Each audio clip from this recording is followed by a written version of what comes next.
Akeekana waamamee nangaa galma koo biraan karaa atti na hambisu innoo fi kiyyoo maraan kayyoo gooftannaaf qabu dhiyaateera raawwisaa akeeka diina kooti gooftaan karaatti hambisaa kanaaf guyyaa hundumaa amma kaasaa leellisaa.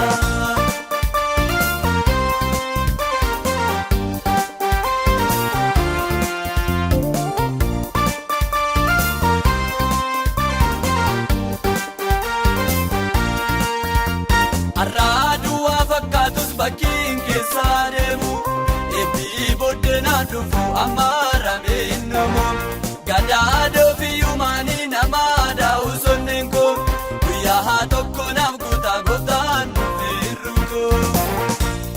Akeekana waamamee nangaa galma koo biraan karaa atti na hambisu innoo fi kiyyoo maraan kayyoo gooftaan naaf qabu dhiyaateera raawwisaa.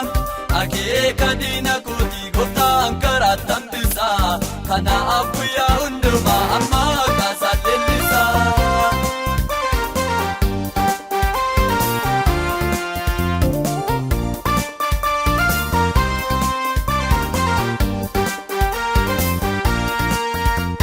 Akkaan gaddeetti nafuun hafiin darba gaaf tokko urjii barii fakkaataan hafiin fedhu kan ni koo.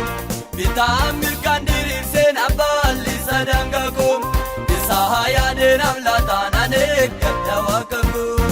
Akeekana waamamee nangaa galma koo biraan karaa atti na hambisu innoo fi kiyyoo maraan kayyoo gooftannaaf qabu dhiyaateera raawwisaa akeeka diina kooti gooftaan karaatti hambisaa kanaaf guyyaa hundumaa amma kaasaa leellisaa.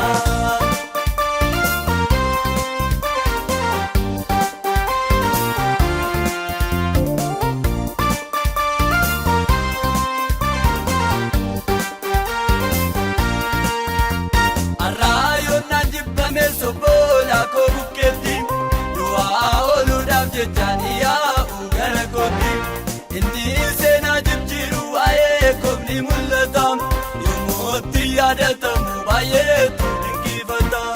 Akeekana waamamee nangaa galma koo biraan karaa atti na hambisu innoo fi kiyyoo maraan kayyoo gooftannaaf qabu dhiyaateera raawwisaa akeeka diina kooti gooftaan karaatti hambisaa kanaaf guyyaa hundumaa amma kaasaa leellisaa.